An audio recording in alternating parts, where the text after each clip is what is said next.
Welcome to the Lifestyles Unlimited Real Estate Investor Radio Show, a real estate investment program. Listen and learn how to use real estate to build wealth and passive income streams for you and your family.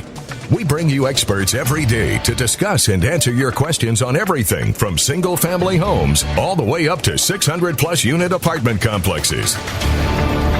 And now, the Lifestyles Unlimited Real Estate Investor Radio Show. Hello and welcome to the show. This is Andy Webb with Lifestyles Unlimited. And as always, we're working on your financial freedom. And today's an important show for you. And I don't care if you currently own single-family rental properties or maybe multifamily, maybe you own some apartment communities. Maybe you don't own any of those, but you are a homeowner. This show is important for you as well. Heck, maybe you're just a renter. You don't own any of these things. This show is important for you as well. We'll tell you why. And no, I'm not going to be talking about the headline inflation number that just came out. It blows me away. Here it is again, the highest. We just keep going higher and higher, don't we? 8.5% for March. But no, that is not our topic today. It's another number that does keep climbing, has been for the past decade here in Texas anyhow. And I'm talking about home values. And of course, those trickle down into our topic today, which are those property taxes and protesting those valuations. And I've got an expert with me that's going to help us work through that process and tell us how we can do that to save ourselves some dollars this year and every year going forward. And just to give you a couple of numbers, just looking back on 2021, I went out to the Texas A&M University Real Estate Research Center website. Great place to go if you want to read about Texas real estate. And the median home price in 2021, and this is relevant to our conversation today, median home price across all of Texas was up 15.6%. That's all of Texas. That includes far west Texas. That includes down to the tippy bottom there, adjacent to Mexico, all the way up to the Panhandle. If I dial it in, these are some mind-boggling numbers. Austin saw a 13.8% increase in home prices. Dallas, where I am, 17.4. Fort Worth, 18.8. Houston, 15 and some change. San Antonio is around there as well, 14.4. And of course, with those increases, you will see when you get your tax bill, if you have not already, you're going to see an increase. So what do you do about it? Well, I'm bringing on with me today Julian Ball. He's with Ball Property Tax Services, and they've actually been a vendor with Lifestyles Unlimited for a very long time now, since April of 2014. I went out and checked the vendor hub, which you can do as well if you're a Lifestyles member and looking for somebody to help you with this process of protesting taxes. And I checked. Julian, you guys are very highly rated, 5 out of 5 stars. So you're doing a great job for the members. And I thank you for coming on today and helping us work through this very important topic. How are you doing? I'm doing great. Thank you for having me on the show. Yeah, absolutely.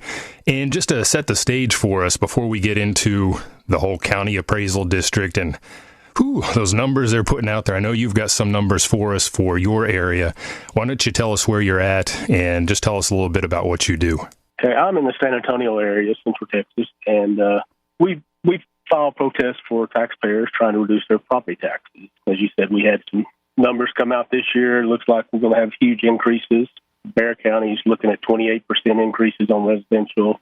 Comal's 30 to 50%. Guadalupe's 33%. So those are some pretty large numbers.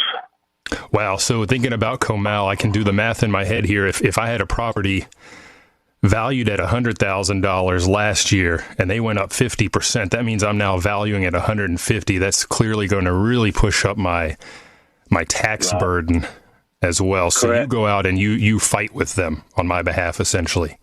That's correct. And it was 30 to 50%. Comal was the number they reported. Oh, I know. I heard the 30, but I also heard the 50.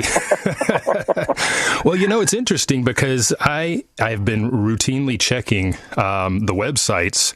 I mean, again, for the listener that might be new, I'm in Dallas-Fort Worth. Julian's in San Antonio. And my single-family holdings at the moment are in Dallas, Denton, and Tarrant counties.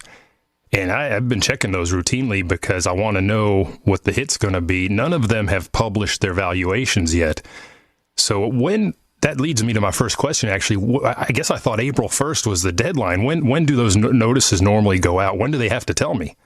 there's no deadline when they have to tell you. The state deadline to protest is May 15th. If you receive the notice after April 15th, then you have 30 days from the date of the notice to file the protest.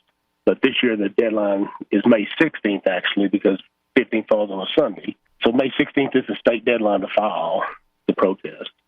But they should all be coming in the mail anytime. Okay. I'll get out to my P.O. box again. And I'm checking online, quite frankly. I don't, is there a discrepancy as to, maybe when they mail versus when that gets posted online? They usually publish them about the same time they mail them. So, the mail could be slower and they could be online prior to the mailing. Okay. And just to repeat what you said, the deadline to protest your taxes is May 16th, but that's only if they've gotten that valuation out the door to me on or before April 15th or 16th, right? That is correct. Or if they didn't change the value, they do not have to send out a notice. So okay. If it stays the same, they're not required to file the notice. We tell everybody, look online, check all your values and protest based on what you find there. Or just by May 16th, just file protest. Okay, and we'll talk later in the show what that means or how you do that. And again, this is something that can impact you as just a homeowner, whether you have rental houses like we're going to talk about today or not, whether you own apartments or not. If you just own your own home, you're going to want to do the things that we talk about. And if you're a renter, I bring this up for you. If you're listening now, you're catching the program, you want to make sure that your landlord, your rental owner, whoever owns that house, that they're doing this as well, because they can potentially lower their tax burden and hopefully then not have to push through as much of that rent hike as they otherwise may have to do. So notices should be going out. I have, Julian, I'm telling you, I'm waiting with bated breath because they every year they take me up somewhat. Every year I go and fight them and I get them back down. And I'm real curious after those numbers I read to you, what we've seen across Texas in terms of price growth. I'm really curious to see what it's going to do this year. Stick around. We're going to head into a break and talk about how the county determines that number in the first place. That's our starting point for this journey.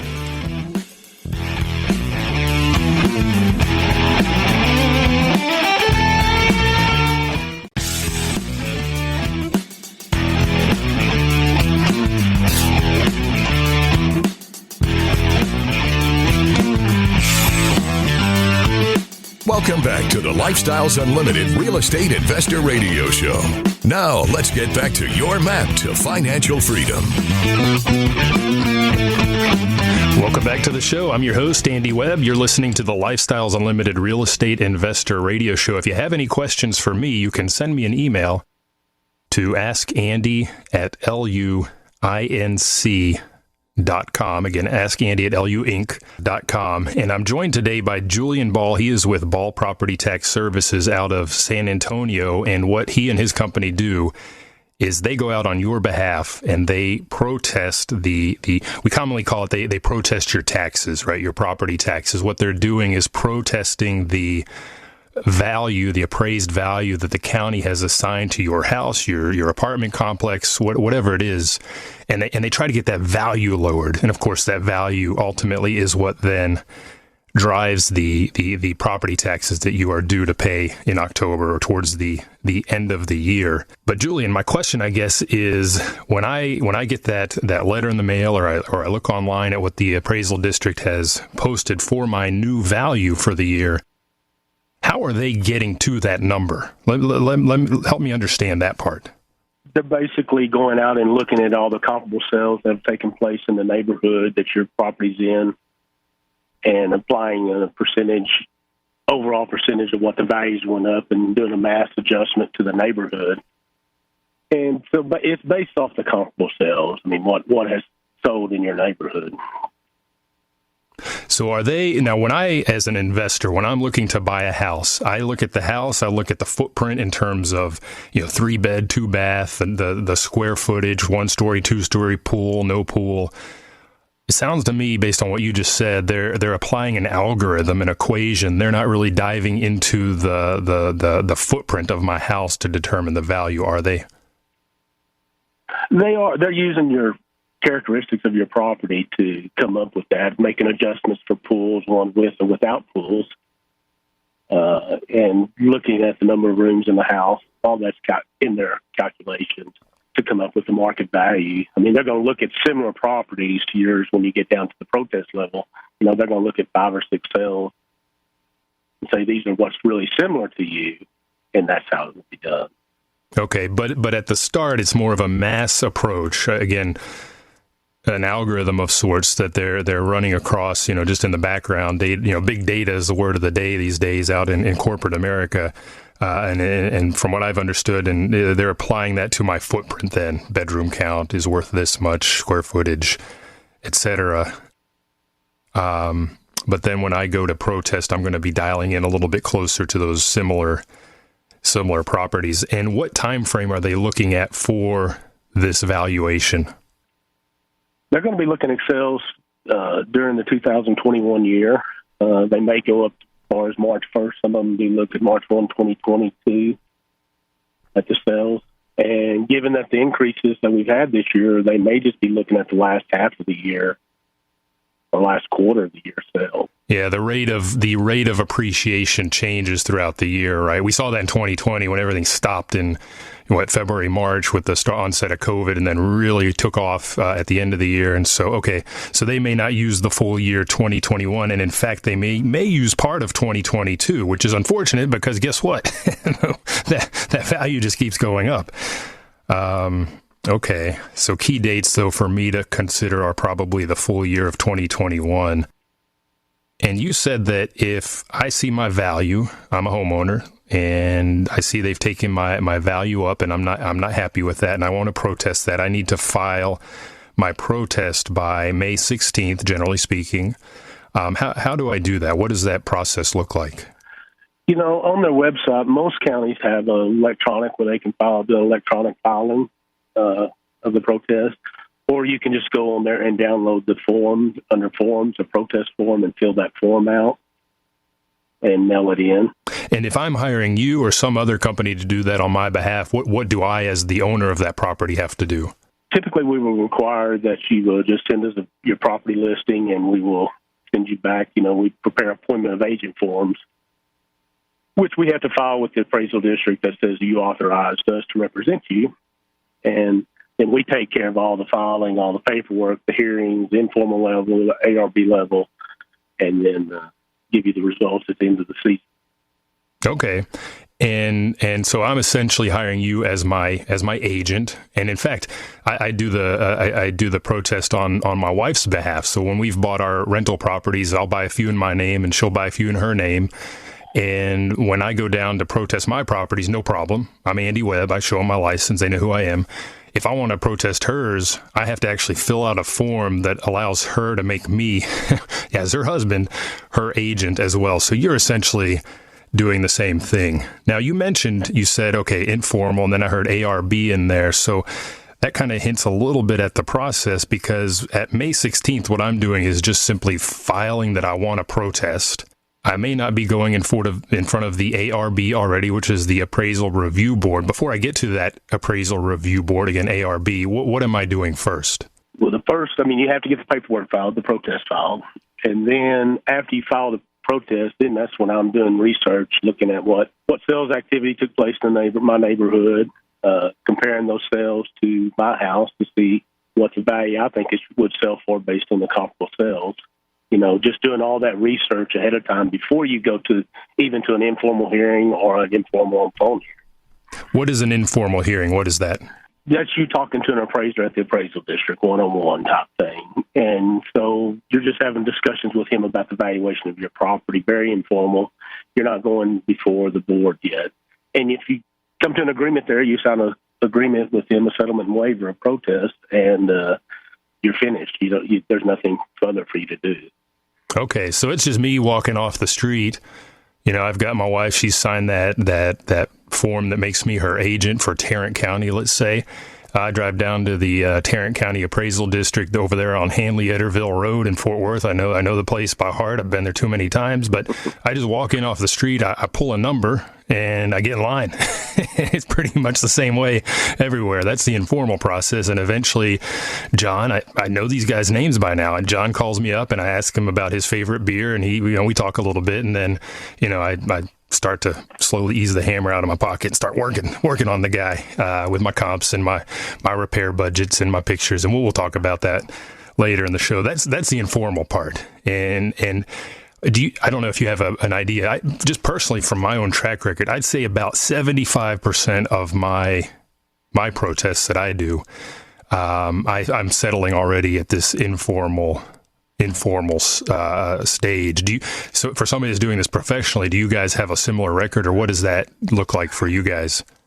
We're probably in that same category, similar to numbers to that. It really depends on the year. I think this year, being that we have such high increases, projecting such high increases across the state, we will be at more of the formal hearings, the ARB hearings. So the ARB, the Appraisal Review Board, that's the more formal part of the process. So if I fail with John and my conversation about your favorite craft beer, John, and et cetera, then I'm going to go to the ARB. Now's where you start to get a little nervous. Maybe your palms get a little bit sweaty. Ooh, that's the formal part. That sounds like a tribunal, and it is a tribunal, but we're going to dissuade you. We're going to tell you it's not that bad, so stick around. We'll come back.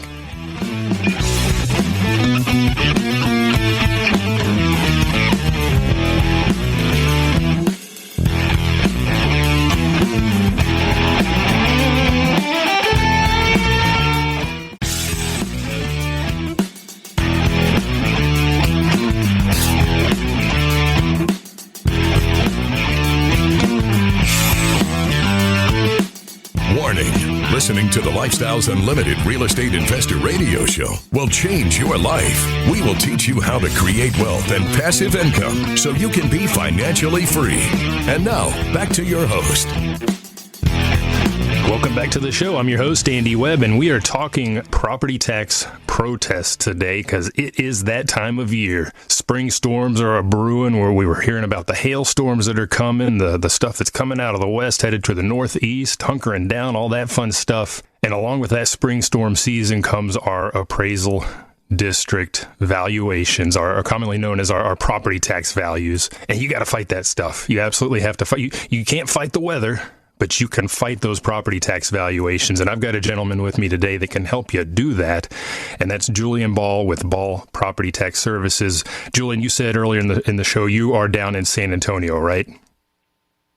That's correct. Okay. What coverage, how far out do you go with your services? What part of, are you just doing Bear County, or how far out do you go?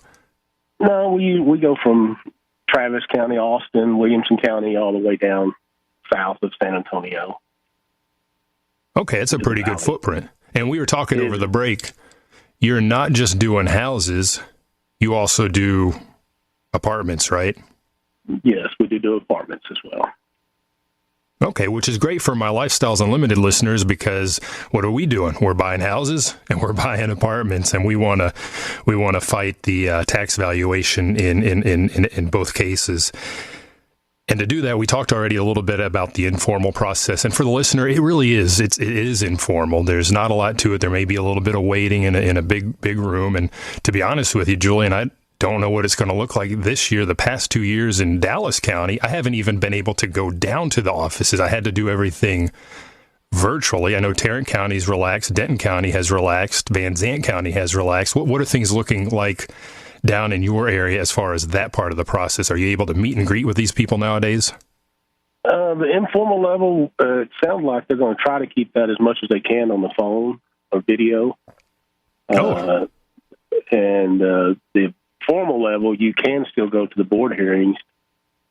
But last year, the appraisers from the appraisal district were just videoed into the board hearing or phoned into the board hearing. So, I think times have changed with COVID and everybody going online to Zoom. And I think the Zoom meetings or whatever type of video is helpful to the taxpayers that has a job out there working. They don't have to take off. They can Zoom in and do that meeting without going down there and waiting for a hearing and spending a half day down there trying to accomplish that hearing.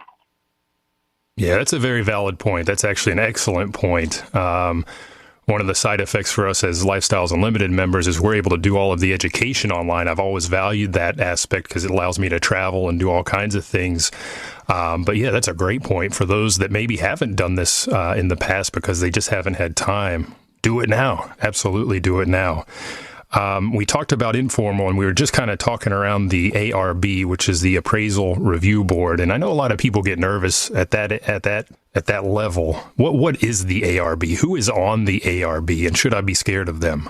Well, the ARB is represented by taxpayers in that county, and you shouldn't be scared of them. I mean, they're just citizens. So you go down there and you sit before a panel of three, and the appraiser's in the room, you're in the room, in typical times. By video, it may be you in the room and then the three members in a video. But it's an informal process. Everything's read in very formal and all that, but typically is a very informal process, and there's nothing to be scared of. Just go down there and tell them your side of the story. And in fact, story is a very good word. Not that you're making this up on the go, but you do want to have a story about that property and why they should lower the value. We'll get into that probably end of this segment, maybe in the last segment, because that's really how you're going to get that value reduced. But you're right. It's essentially volunteers, citizens that are from my county they feel the duty to participate in some way. And I'll be honest with you, Julian, the very first time I went down to an ARB, again, that's the Appraisal Review Board hearing, it was in Dallas County. I remember it very vividly. It was my first two properties. Both were in Dallas County. And I was super nervous. And the tribunal, because it is three of them, there are three, the tribunal, the ARB, they could see that, and they were very helpful. They kind of coaxed some of the information out of me. They got me going. And once the dam burst, I was able to show all my pictures, all my evidence, etc. So it's definitely not anything to be afraid of. But again, if you do the kind of Texas two-step, try that informal approach first. And if that doesn't work out, then you go to the ARB. Now, Julian, what if the ARB doesn't work out? Is there another level if I absolutely want to go that route?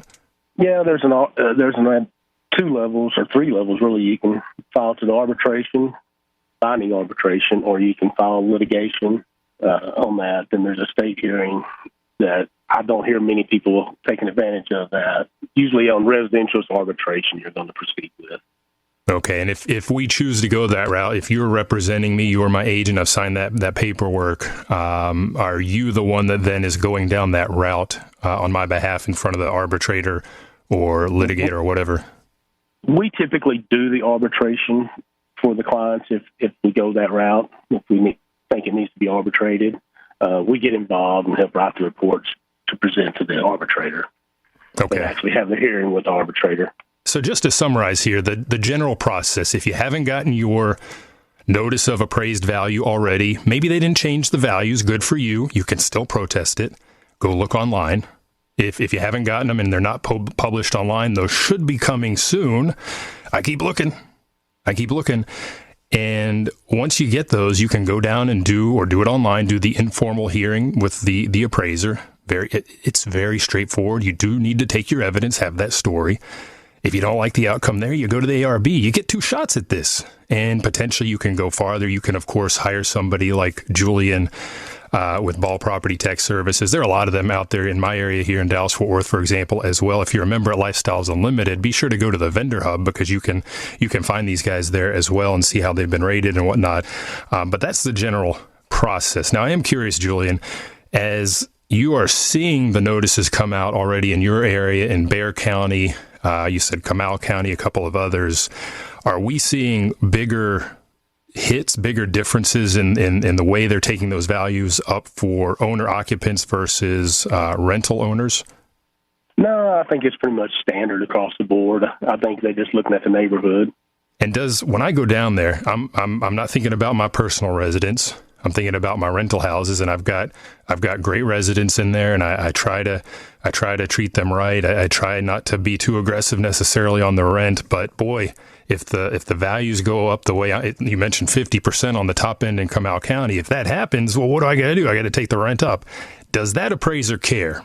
Is that a good story? Is that a good sales point for him or her to say, hey, I'm going to have to take up my rent massively to offset this tax increase burden if you don't lower the value? Do they care? They do not care. I'm sad. They did not care.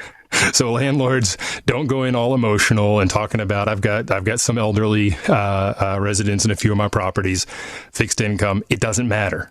That is not a sales point. So take that away. What we're going to do, we're going to head into a break here in just a little bit. We've got a couple minutes, I think. But on the back end, I do want to get into how to approach that. What are the tips and tricks? What are you doing? What should I do as a rental owner in particular, or a homeowner? What should I be doing? What should I be taking with me to create that story? And the last thing I wanted to do in this segment, because I've mentioned that I'm still sitting on my hands waiting for those valuations. If you're like me and you are a rental property owner, a lot of my leases are coming up very soon, and I have to send out my renewal notices. In fact, I've had to send a few of those out. I don't yet know what the property appraised value is going to come in at from the tax perspective, and that is a potentially large hit. What do you do? Well, we already heard from Julian that they're going to go out and look at 2021 values, maybe up to March of 2022. So you need to go out and find out what did your subdivision do in that period of time. Try to put a value, try to assign your own value for that market value, and then you can impute your tax burden based on last year's rates. That's exactly what I did in order to get to what I thought was going to happen when those appraisal notices finally show up in my P.O. box, and I offered my renewals on that basis. So if you don't know, you got to kind of back your way into that number. So stick around. We're going to talk about how you protest very concretely on the backside.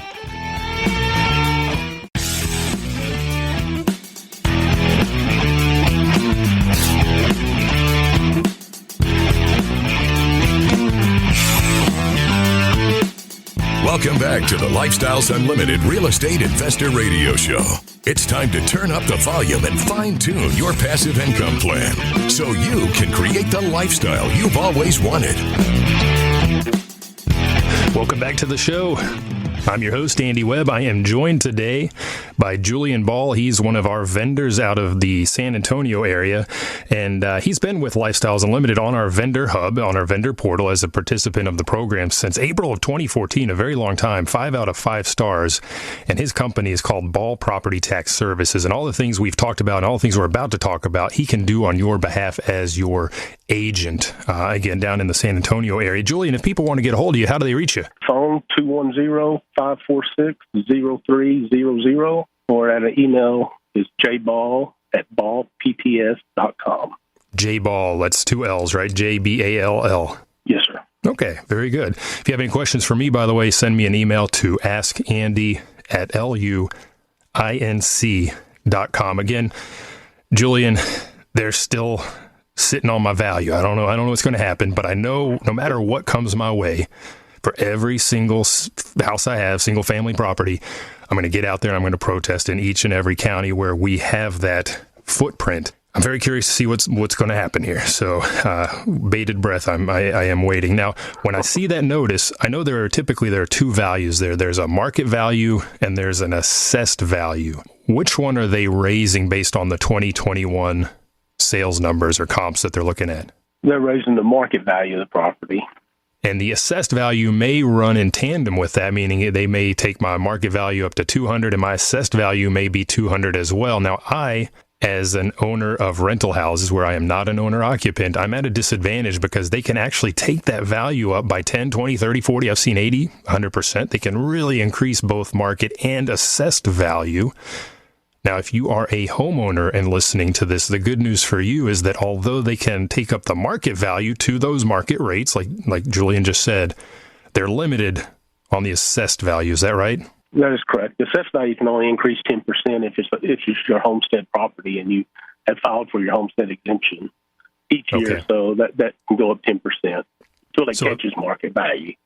Keyword there is that you have filed for your homestead exemption. That means you're the owner occupant. That means you're living in that house. You have to have filed with the county and let them know this is my house, right? That's correct. So if they've taken my market value on my homestead, on my personal residence up from 150 to 200, they can only take me up 10% on the assessed side, and it's the assessed side that I pay my taxes on. Is that right? That is correct. Okay. So my job then, although they've only taken me up by $15K from 150 to 165, if I'm thinking forward, I see that 200 number. What's going to happen next year? They're going to take it up again by 10%. What's going to happen after that? They're going to take it up again by 10% until I hit that market value. Am I understanding that right? That's correct. It will go up until it's equal to the market value. It can't be higher than the market value.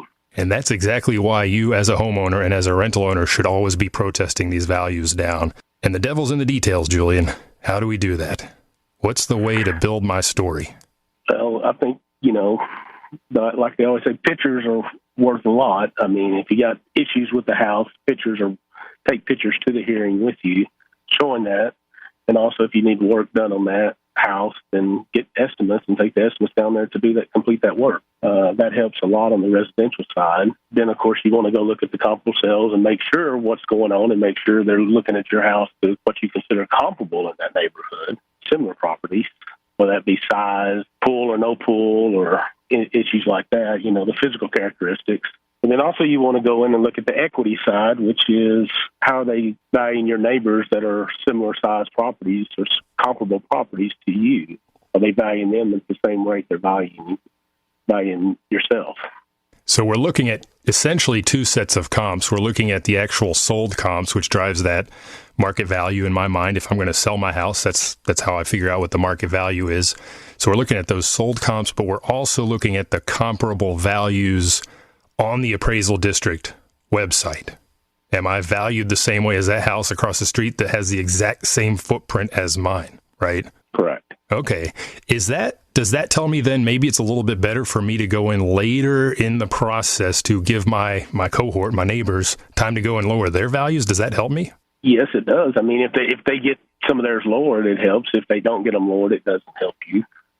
So I think it just depends on how astute your neighbors are and whether they're filing the protest and doing that research to look at their properties. Okay. Well, let's take the house apart just a little bit. So if I think about a house, right, we buy these things, we enjoy our cash flow, we don't pay taxes on it because we're depreciating the property as rental owners. One part of that property, however, that I cannot depreciate is the land. And in my tax appraisal, I've noticed they have the land value as well as the value of the sticks and bricks, right, the house itself. And my land values have been going up. If they take my land value up, is there any chance in the world for me to protest that back down? If you have some land sales that prove it's dropped or not as high as that, but the land is typically a harder avenue to protest, especially in these neighborhoods that are all built out. There is no land sales. They're looking at a percentage of the overall sale to attribute to land. So if you're rural and listening, if you're out in the country, then yes, that might be the time to apply an approach for that land. But I think for most listeners that are in a subdivision, and most of the houses that we as members at Lifestyles Unlimited are buying for rentals, those are in your typical subdivision. Sounds like forget about it. They've taken it up. We're kind of stuck. Right, because you're still looking at the overall value. Okay, so let's focus now on the other part, which is the above ground portion, the sticks and bricks. And you said condition. So I think just maybe I'm making an assumption here, but based on everything we've seen with inflation, with appreciation, with prices going up, basing my protest on sales at the moment is unlikely. Now, I'll look at the sales comps, but I think, and maybe tell me if you agree or disagree, I think the better route to go is to focus on the actual condition of the property. Right. If you have condition issues, I think that's probably the biggest avenue, especially given the high sales prices we've been seeing. So, take pictures of those issues, especially like foundation issues and things like that on some of these rent properties. Is there, if I'm going into meet with the informal appraisal or going to the ARB hearing, is there an ideal number of pictures? Is 100 pictures better than 10, or what's too much? I think 100 would be too much. I would think, 4 to 10, somewhere in that neighborhood. So they don't want to see every single sheetrock crack in my house. No, just a couple. Okay. They want to just. Well, and that goes back to the story. Here's some sheetrock cracks. Here you can see the light coming in through that door, which is clearly no longer plumb. I have a foundation problem. Now, to your earlier point, you may want to go one step farther and get a free foundation repair estimate from your favorite foundation company. That'll tell you, yeah, you're out of level. Here's what it's going to cost. Submit that along with those pictures. Now your story got just a little bit stronger. What else can we look at in terms of condition? No, just the remodel. I mean, are the bathrooms still the older bathrooms? Kitchen, has it been remodeled? Because a lot of the comps you're going to see out there selling for these high prices have been remodeled, and I think that needs to be factored in. So I think the kitchen and bath is your most expensive parts. I think you focus on those two rooms as well. Okay, so not just that my house is in disrepair, it may just be that my house is out of date, and it may very well be, let's say I bought that house 10 years ago, and I may have fixed it up 10 years ago, but the market has shifted, and if you think about those sold comps that are out there, and it's really good to get with a realtor that can get you those pictures. Or if you're a Lifestyles member, use Quest, because that's our application that allows us to pull down the sold and the lease comps. You can see the pictures there. And that'll tell you if they've gone in and, well, I've still got my Formica countertops in my kitchen and I've got the cultured marble in my bathrooms. But those neighbors that sold, what did they do? If they're gonna attain the highest sales price, they're gonna go in and they're gonna fix those things up, to your point, Julian. So I want to get those pictures and hold them next to each other. That is now apples and oranges, and that's a rotted, beat up apple, at that. What other tips and tricks do you have for us? That's probably most of it on the condition. I mean, the other thing I always tell people, there's drainage issues. I mean, a lot of times that can affect the house. Looking at the drainage of the property, you see that's caused a lot of the foundation issues. So anything structural. Anything to do with the structure of the property. And I would add to that, if you are a rental owner, so we've got for the owner occupant, that's an approach you can take. If you're a rental owner, you can go one step farther. Try to sell that appraisal district on the condition and on the fact that it's a rental, and hey, they're not taking care of it. Maybe they're taking great care of it, but I'll tell you, I've had a lot of success with that over the years. And if you go out to I don't know, Julian, in Bexar County what it looks like, but in Dallas, I can see the desirability. And if my desirability is average or is great, I'm going to try to get it lowered to the next level and a level below that. Hey, I hear the music kicking on, boy. I think we could keep going. I think we could really do a deep dive and really get into the nails and the shingles and everything else. But I do thank you for sharing and coming on today, Julian Ball, and I'm Andy Webb with Lifestyles Unlimited. I thank you for listening. Get out there and protest. Remember, May 16th is your filing deadline to get the process started, so get it going. And I hope to hear from you that you've had a lot of success. Good luck. The Lifestyles Unlimited Real Estate Investor Radio Show is for entertainment purposes only. Please consult a professional regarding your personal investment needs. Nothing presented on the Lifestyles Unlimited Real Estate Investor Radio Show constitutes an endorsement, recommendation, offer, or solicitation to buy or sell any product or security.